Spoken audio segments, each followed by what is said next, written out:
Bueno, muchas gracias. Buenos días a todos. Bueno, primero agradecer la invitación a este importante congreso para disertar. Armar algo para 20 minutos referido a una pregunta interesante. Creo que va a ser interesante quizás más las preguntas que la propia presentación, que se trata de disparadores para conversar e intercambiar opiniones. Básicamente, ¿por qué se le presta poca atención a las enfermedades en el caso de maíz tardío? Antes de ir a la pregunta en sí, que quizás quedó en la presentación para el último, básicamente, es tratar de ver frente a quién estamos parados. Hay un componente, en mi caso, como recién me presentaban, siendo de la Cátedra de Terapéutica Vegetal de Río Cuarto, por supuesto mi experiencia está vinculada a las enfermedades que tenemos allá. Cuando digo allá, más vinculado al sur de la provincia de Córdoba. Y estas enfermedades que tenemos en el cultivo de maíz, importantes, tenemos el caso de roya, y no está puesto por orden alfabético, sino realmente porque la importancia de esta enfermedad en las últimas campañas es una de las cuestiones principales que tenemos. Por encima quizás de tizón del maíz, ¿sí? Una enfermedad que si nos corremos un poquito más hacia el centro y norte de la provincia, ya la intensidad y la prevalencia de estas enfermedades se va intercambiando, ¿no? Para el sur no cabe duda que roya todavía sigue siendo la de más importancia. Pero también una enfermedad que la mantenemos muchas veces poco visible, ¿sí? Una enfermedad cuyo nombre se vincula más a vuelco del maíz que a podredumbre de tallo. Y básicamente vuelco como tal, ¿sí? Literalmente, no lo estamos observando tanto, salvo en algunos híbridos. Pero sí hay mucha podredumbre de tallo. A veces lo percibimos y a veces no lo percibimos, ¿sí? De aquel color normal, de una caña normal que debería tener un maíz que llega a madurez fisiológica, nos encontramos con muchas veces con muchas fotos como las que estamos viendo. Ninguno de estos colores donde la mayor parte de esa podredumbre de tallo está causado por alguna especie de fusarium, debería ser normal en una caña de maíz que llega a madurez fisiológica. Enfermedades, por supuesto que tenemos otras enfermedades causadas por hongos, causadas por bacterias y causadas por virus, como renombrado virus de mal de Río Cuarto, que todos los años tenemos alguna planta en la cual se detecta. Sin embargo, ya tienen menor importancia, ¿sí? A la orden de poder calificarlas, como el caso de Coletotrichum, como el caso de carbón, enfermedad muy llamativa que muchísimos productores y técnicos envían fotos, te traen material a la uni, vamos a ver lotes porque impacta en el síntoma, pero a la hora de cuantificar pérdidas, que realmente es lo que nos interesa, nunca hemos detectado aquellos lotes máximos de 4 o 5% de pérdida en lotes que parecía a simple vista que se los llevaba. Y algunos tizones o algunas manchas foliares más nuevas, como el caso de Cercospora, que en otras regiones de la provincia han impactado de manera importante y que todavía nosotros la tenemos con una intensidad totalmente inferior a lo que es roya y el propio tizón. Cuando decimos de importancia, siempre es pensar en cómo se mide la importancia, ¿sí? Algunos conceptos rápidos que van a leer en algún gráfico que voy a ir pasando o en un cuadro como lo que vemos. Cuando yo digo prevalencia es en qué cantidad de lotes está, no importa en cuánto, pero en qué cantidad de lotes lo tenemos. Y por supuesto que las tres enfermedades primeras que le mencionaba están en casi todos los lotes, ¿sí? Lotes muy afectados, ahí ven los valores de qué porcentaje de hojas para enfermedades foliares o qué porcentaje de tallos o plantas están enfermas. Por supuesto, hay muchos lotes que solamente llegan a valores muy pequeños, ¿sí? De hojas o de plantas enfermas, pero en casi todos los lotes tenemos presentes estas enfermedades. Mientras que hay lotes, ¿sí?, donde muchos lotes en los cuales el nivel de enfermedad final, medido en el parámetro que nosotros lo querramos hacer, supera el umbral de control, ¿sí? Hay muchos lotes que estamos por encima de umbral de control, sin embargo, como el título de la presentación lo decía, no siempre le prestamos atención para tomar una medida de manejo. Dentro de estas enfermedades, Roya y su llamativa intensidad en la última campaña, ¿sí? Por supuesto, me toca hablar de enfermedades y cada vez que se habla de enfermedades, si bien quienes nos dedicamos al tema aclaramos siempre, enfermedad y lluvia no es lineal, hay muchas enfermedades que no se dan con lluvia, pero claro que hay una asociación y entre ellas están las enfermedades foliares. No hace falta recordar la campaña última que hemos vivido, ¿no? Ahora, la intensidad, la cantidad de roya observada en muchos lotes, aún con la sequía que tuvimos, es un valor que realmente nos preocupa. Nos preocupa porque era una enfermedad en progresivo aumento y su caída en una campaña de seca no fue tan notable, se mantuvo bastante arriba. Ahora, muy linda la presentación, muy linda las fotitos, es lo que tenemos, perfecto. ¿Por qué las tenemos que controlar? No hay que controlarlas porque aparecen, ¿sí? La medida de control o la razón por la cual prestar atención y controlar tiene que ver con las pérdidas. Y hay que controlar enfermedades de maíz porque causan pérdidas, ¿sí? Hay numerosos trabajos que se realizan de evaluación de pérdidas. Esto sería quizás como un resumen de las pérdidas que causan las enfermedades foliares, ¿sí? En el caso de maíz difiere de otros cultivos como el caso de soja, donde muchas veces hay una cantidad de área foliar sobrante o de más, ¿sí?, que nos permite que el cultivo soporte mayor cantidad de enfermedad. En el caso de maíz no, es un cultivo muy noble para el control de enfermedades y su respuesta en el rendimiento. Cuando en enfermedades foliares tenemos más de un 3 o 4% de área perdida, inmediatamente la producción empieza a caer, ¿sí? Gráficamente, si lo queremos llevar a valores de múltiples ensayos que llevamos en los últimos años, siempre observamos que luego del umbral de control, esta caída por cada punto de área foliar perdida que se tiene, hay una caída cercana al 0,8%. Lo interesante es que cuando esto lo comparás con las pérdidas de otros países importantes productores de maíz, vos notás que las publicaciones mencionan que este valor de 0,8, por supuesto, publicaciones que dice 0,7, 0,6, 0,9, pero están todos muy cerca de esta caída en la producción. ¿Para qué sirve este numerito? Para calcular nosotros la severidad que tenemos de rollo o de tizón, ¿sí?, restado el 4% que soporta el maíz, eso lo multiplicamos por 0,8 y podemos tener una idea muy concreta de cuál es la pérdida que nos está haciendo producir. Como decía, esto se ha relacionado tanto con roya como con tizón. Las relaciones existen aún sumando las severidades de las dos enfermedades, ¿sí? O sea, la pérdida de área foliar por las dos enfermedades se puede sumar y cuantificar, y la caída posterior es alrededor de este rango que yo les mostraba, ¿sí?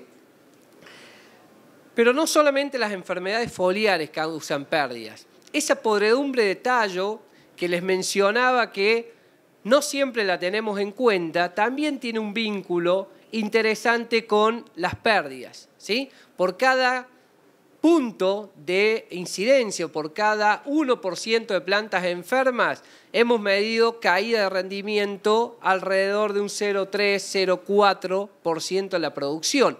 ¿Qué es lo que ocurre? Como no causa vuelco, no nos llama la atención en el lote. Si nosotros agarramos y empezamos a abrir cañas, ¿sí?, antes de la cosecha, vamos a empezar a ver cañas de color rosado, fucsia, negro. No deberían tener ese color. Todo eso son hongos que lamentablemente no llegaron en madurez fisiológica. Estaban ya causando daño a la hora de traslocación de agua y nutrientes que el maíz necesitaba. Perdón que lo pase, no vamos punto por punto para esto, respetar los 20 minutos, pero sí hay aspectos dentro de la epidemiología de las enfermedades de maíz que tenemos que tener en cuenta. ¿De dónde viene la enfermedad? ¿De dónde va a venir? Y de dónde viene hay aspectos como enfermedades que están vinculadas al rastrojo y el suelo, ¿sí? Y enfermedades que vienen de otros lotes. ¿Hay enfermedades que vienen con semillas? Sí. Ya les muestro qué ocurría y cuál es la situación actual de ese tipo de patógenos. Entonces, en nuestro lote tenemos enfermedades, todo lo que se mantenga en rastrojo, como el caso de las podredumbres de tallo, ¿sí? Van a quedarse en el rastrojo, y en siembra directa con el rastrojo en superficie tenemos que pensar que ese rastrojo de maíz se queda por muchos meses. Junto con el rastrojo de maíz se quedan los hongos, ¿sí? Por supuesto, el caso como de roya, que por más que nuestro lote no tenga, son patógenos que pueden venir de mucha distancia. Entonces, venga de lo que venga nuestro lote, ¿sí? La roya, si hay condiciones, va a llegar. Y acá hay un par de puntos, entre ellos una relación entre enfermedades foliares y de tallo, ¿sí? Hay un vínculo entre estas enfermedades y algunas medidas de manejo, básicamente que nos vamos centrando, que las medidas de manejo están basadas en la resistencia genética y en fungicidas, ¿sí? Hay muchas medidas de manejo para enfermedades, pero en la práctica y en el cultivo de maíz nos quedamos con dos herramientas que son las que tenemos que utilizar. Por supuesto que el aspecto final tiene que ver con el rendimiento. No las queremos manejar ni controlar a las enfermedades, no las queremos erradicar, no queremos que no aparezcan, lo que queremos es que no nos perjudiquen el rendimiento. ¿Qué pasa con las dos medidas de manejo que decíamos? La genética y el control químico. Todos lo vemos, ¿sí? Todos vemos en el campo, hay sin nombre y apellido, y en cualquier momento que uno evalúe ensayos múltiples de híbridos, siempre encontramos muchos híbridos de muy buen comportamiento y muchos híbridos que llegan al umbral de control de roya o llegan al umbral de control de tizón, que son aquellos que vemos con las flechas marcadas, ¿sí? Seguimos tenemos híbridos. Por supuesto que los semilleros están en progresivo trabajo para el buen comportamiento de enfermedades, pero también hay que considerar que mucho de lo nuevo, cuando hablo de lo nuevo vinculado a eventos, ¿sí? Que nos aparecen en nuestras bolsas de maíz, no tienen nada que ver con estas enfermedades, ¿sí? Apuntan a eventos para herbicidas, para insectos, pero por ahora, frente a enfermedades, tenemos que seguir chequeándolos bien a cada híbrido. Y vamos a seguir teniendo híbridos que con buenas condiciones superen el nivel de daño económico umbral de control. Un umbral de control que dos gráficos, nada más. Esto representa roya en cualquier momento, ¿sí? Ustedes sigan la roya en el cultivo de maíz con aplicaciones de fungicida en diferentes momentos, sin aplicaciones de fungicidas, y la roya de maíz siempre tiene el mismo tipo de curva, ¿sí? Esta curva es interesante. La roya del maíz, por el tipo de organismo que es, ¿sí? No da el tiempo para profundizarlo, pero a medida que la planta de maíz se va poniendo vieja, la roya se frena sola, ¿sí? Si ustedes han visto roya de maíz en estadios tempranos, habrán visto un color naranja, un color claro. Vayan a verla desde R1 en adelante y directamente está de un color marrón oscuro, con esporas que no dan más ciclo, que ya se quedan para el año próximo. Entonces, esto nos obliga a que el control de esta enfermedad tiene que estar vinculado en estadios tempranos. Y es una de las razones por la cual no tenemos, cuando hay roya, respuestas con aplicaciones tardes, ¿sí? A diferencia, y les cambié el gráfico para el mismo tipo de ensayo, de curvas producidas por tizón, por ejemplo, en el caso de la curva de color rojo, que es un testigo. El tizón sigue progresando, no importa que llegue el maíz a estado reproductivo, es otro tipo de hongo. No le viene mal que el maíz se ponga viejo, le viene bien. Entonces sigue progresando y es ahí donde empezamos a encontrar las respuestas para tizón en aplicaciones más tarde todavía que en el caso de roya. Una gran pregunta, ¿hasta cuándo aplico para enfermedades de maíz? Y la respuesta a la pregunta siguiente es básica. ¿Tenés roya o tenés tizón? Ahí hay que diferenciarlo. Entonces, en estas preguntas que algunas vamos respondiendo, ¿cuándo hacer las aplicaciones? ¿Con qué producto? ¿Y qué número de aplicaciones? En el caso de roya, hacer aplicaciones hasta estados vegetativos avanzados, estado de panojamiento, y ya ahí la respuesta empieza a ser cada vez más escasa, porque se frena sola. Si aplicamos tarde y dejamos un testigo, vamos a ver que luego el rendimiento no difiere, ¿sí? Y para atrás vamos a sacar la conclusión de que controlar roya no tiene respuesta a rendimiento. Básicamente estuvimos llegando tarde. Diferente en el caso de tizón, que sí hay muy buenos efectos, ¿sí? Hasta avanzado el estadio de reproductivo. El momento de aplicación también se relaciona con qué producto estar utilizando. Hay productos sistémicos, hay productos mesostémicos, estrobirulinas, carboxamidas, mesosistémicos, muchísima mezcla de productos. La eficiencia del producto, hay muchísimos productos de muy buena eficiencia. Hay un tema que tiene una relación de residualidad y momento de aplicación, ¿sí? No siempre es necesario productos con altísima residualidad, sobre todo si nosotros estamos aplicando ya entrando a estadios reproductivos. Todos conocemos el periodo crítico del maíz, no es tan largo. Hay productos vinculados a carboxamidas con 40 días de residualidad comprobada y realmente tienen esa residualidad. La pregunta es, cuando yo hago la aplicación, ¿me hacen falta los 40 días? ¿Sí? De lo contrario, hay productos con igual eficiencia y cuya residualidad me alcanza. La cobertura de hojas nuevas. En el caso de roya, hablamos de aplicar temprano. Y hay muchos lotes donde esa aplicación temprana se realiza en estados vegetativos, ¿sí? Sin el desarrollo de todas las hojas, al menos de todas las hojas importantes. Esto es muy interesante a considerar. Ningún fungicida en ningún cultivo se va a mover de la hoja que le apliqué a una hoja nueva. Eso tiene que quedar claro. Por más que uno hable de una residualidad de 30 días, 40 días, en la hoja que mojé, en la hoja que yo hice la cobertura. Si salen hojas nuevas importantes, porque yo apliqué en un maíz muy chico, tengo que tener la misma atención que se pueden seguir enfermando. Y voy a tener que volver a aplicar y sí. ¿Sí? Y ese fungicida que apliqué está bárbaro, está funcionando en las hojas que mojé. Eso tiene que estar bien claro, sobre todo si aplicamos temprano en el caso de roya. ¿Y con qué número de aplicaciones? Y acá está bastante cerrado. En el caso de roya, por todo lo que comentamos recién, y con una aplicación siempre andamos bien.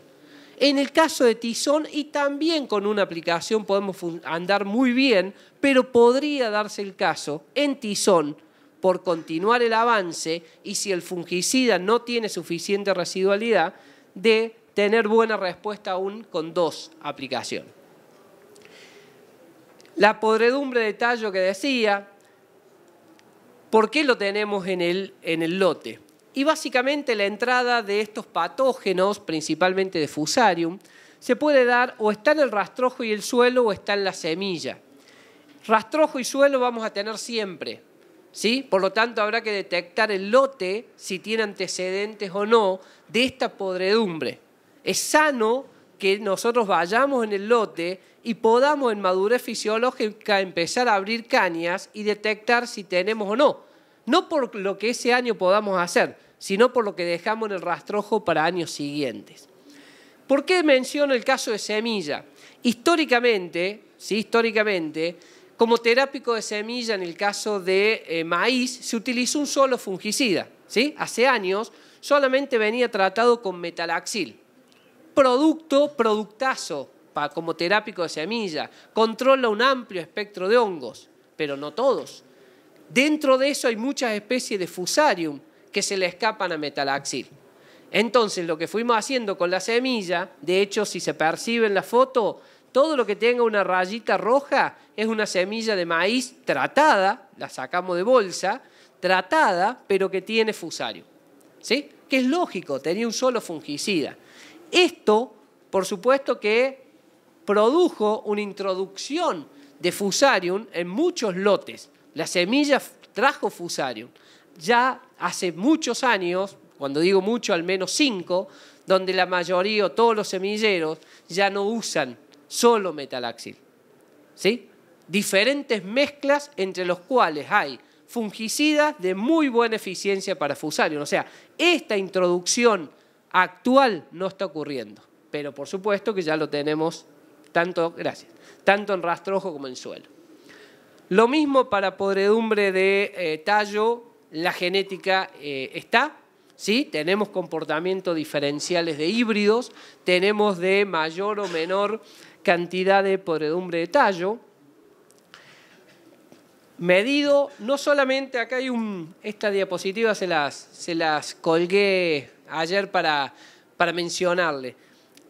La medida o las pérdidas que produce la podredumbre de tallo, estamos viendo que no es solamente tener o no, ¿sí?, una caña con podredumbre. Estamos teniendo una buena relación de rendimiento con el porcentaje de nudos, ¿sí?, la cantidad de nudos que presentan podredumbre. Por supuesto, cuanto más cantidad de nudos, mayores pérdidas estamos encontrando. Control químico de la podredumbre del tallo. Y acá entramos en una zona con gráficos que nos dan respuesta, ¿sí? Gráficos, como me toca estar de este lado, por supuesto que les presento los más lindos, los que más respuesta han dado. No siempre es así, pero hemos tenido lotes con aplicaciones donde la incidencia de podredumbre de tallo ha bajado con la aplicación de fungicida y, por el contrario, el incremento de rendimiento ha respondido de manera directa, ¿sí? Ahora, como control químico del tallo, cuando uno mira las propiedades de los fungicidas, su acción dentro de los tallos es totalmente limitada, ni hablar si la aplicación es cuando ya el tallo está bastante lignificado. ¿Qué es lo que en realidad hay? Hay un efecto principalmente de manera indirecta. Hay un vínculo muy fuerte entre la severidad que tengo en hoja, tanto de roya como de tizón, con la incidencia, la cantidad de planta o la cantidad de nudos que presentan podredumbre, ¿sí? Toda planta de maíz, y a medida que avanza la genética, son maquinitas de producir, o sea, está todo muy bien regulado, estamos llegando a el número exacto de plantas, todo perfecto.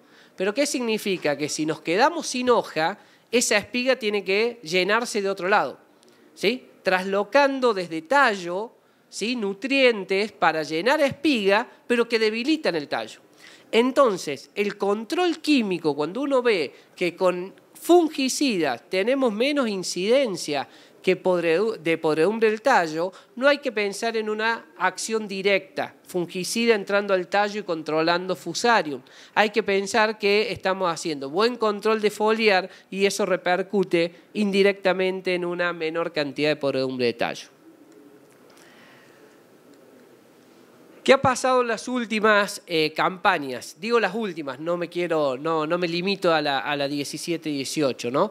En las últimas campañas, básicamente, lo que ha ocurrido es que hay alta incidencia de enfermedades foliares, les decía a nivel regional para sur de Córdoba de roya, muchos lotes que superan el umbral de control, pero que el control, realmente la decisión de control de la enfermedad, en la mayoría de los casos solo se ha limitado a aquellos con monitoreo de enfermedades, o sea, lotes que se los sigue y se detecta, y por supuesto lotes que se apunta a un buen potencial de rendimiento, ¿sí?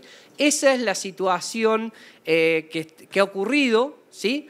El año pasado, aún en estas situaciones, ha ocurrido esto para roya. Muchos lotes llegaron a umbral de control, que por supuesto, aún estando con monitoreo, ¿sí?, por el potencial de rendimiento que se esperaba en esa campaña, no se decidió control. Y al final, la cantidad de roya que observamos al final del cultivo nos indicaba que realmente hubiese estado de la mano de un control químico. O sea, la respuesta que hubiese habido, aún con 6.000 kilos de maíz por hectárea, hubiese pagado el control de esa enfermedad. estaba lógico qué productor el año pasado, en el momento que se vivía, se iba a poner a pensar en fungicida. Sin embargo, los lotes tenían mucha roya. La última diapositiva es la primera, ¿sí? ¿Por qué se le presta poca importancia a las enfermedades en maíz tardío? Y hay algunos puntos que los empezamos recién a ver, ¿sí? Y otros que, por supuesto, pueden llegar a surgir en este debate o en estas preguntas que se vienen ahora. Hay falta de monitoreo, ¿sí? Hay falta de un seguimiento de enfermedades en maíz. Eso es concreto, ¿sí? Pero esa falta de monitoreo no es solamente por decisión del productor. Hay varios componentes que llevan a por qué no estamos monitoreando. Dentro de ese monitoreo falta una capacitación en diagnosticar y cuantificar, ¿sí? Me toca estar del lado de la docencia y la investigación, que somos responsables de eso, de capacitar, ¿sí?, a los actores que tienen que hacerlo, de cómo diagnosticar. Por supuesto que estas charlas son un ámbito para eso, para poder capacitar y decir, bueno, cómo diagnosticar una enfermedad, cómo reconocerla. La mayoría, como son 2 enfermedades foliares importantes, se hace rápido. Hay que ajustar la medida de cuantificación para que ésta sea fácil de medir. Un punto importante, muchísimos técnicos productores que me dicen, luego de una charla como esta y hablando profundamente de muchos ensayos, muchos datos, y me dicen, la verdad, nunca supe que producían pérdidas de esta manera, ¿sí? Nunca dilucidé, nunca probé, ¿sí?, que realmente las pérdidas son importantes, aún con severidades o con área foliar que son pequeñas, ¿sí? 3-4% ya empieza a caer la enfermedad. Potencial de rendimiento es los lotes que no apuntan a un alto potencial de rendimiento. Ya dentro de la planificación del lote no está el control de enfermedades, ¿sí? Ya si se apunta a un rendimiento moderado, ya el tema control de enfermedades o uso de fungicidas para ello queda bastante descartado. Y hay un concepto, lo traigo a colación de este tipo de charlas, que viene de productores y viene de colegas, donde te dicen, la verdad que tenemos una percepción del daño, ¿sí? Es como que los insectos los vemos más fuerte, ¿sí? Un daño de Spodoptera nos llama la atención, las malezas por supuesto, y la roya la conozco, el tizón lo conozco, lo veo, pero sin embargo me parece que no están haciendo daño. Es una percepción, porque tampoco saben cuánto le está produciendo de daño una planta de una maleza por metro, tampoco lo saben, ni tampoco tienen cuantificado qué daño le está causando Spodoptera. Sin embargo, por percepción, a su forma de entender, esa maleza o ese insecto está causando más daño y urge su control, a diferencia de las enfermedades.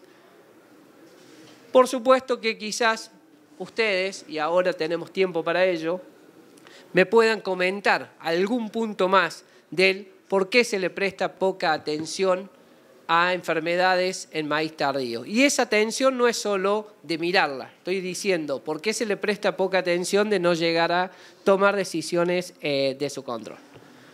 Muchas gracias.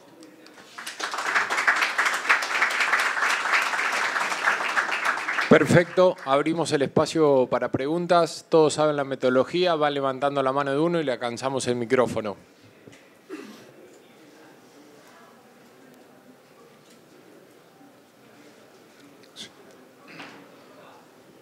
Buen día. Buenos días. Bueno, felicitaciones por la charla. Una pregunta. Pusiste como referencia para las 2 enfermedades principales, las que uno toma como referencia para decidir hago algo o no, a tizón y a roya, y la información esa del 3-4% de nivel de severidad como referencia crítica es una referencia que se toma en distintos lugares del mundo. ¿Sí? Correcto. Es un indicador, pero si uno lo mira del otro lado, para la mayoría de la gente, un 3 o un 4% de tejido afectado también implica 96%, 97% del tejido sano. Correcto. La mayoría de los agrónomos ven a un cultivo absolutamente sano.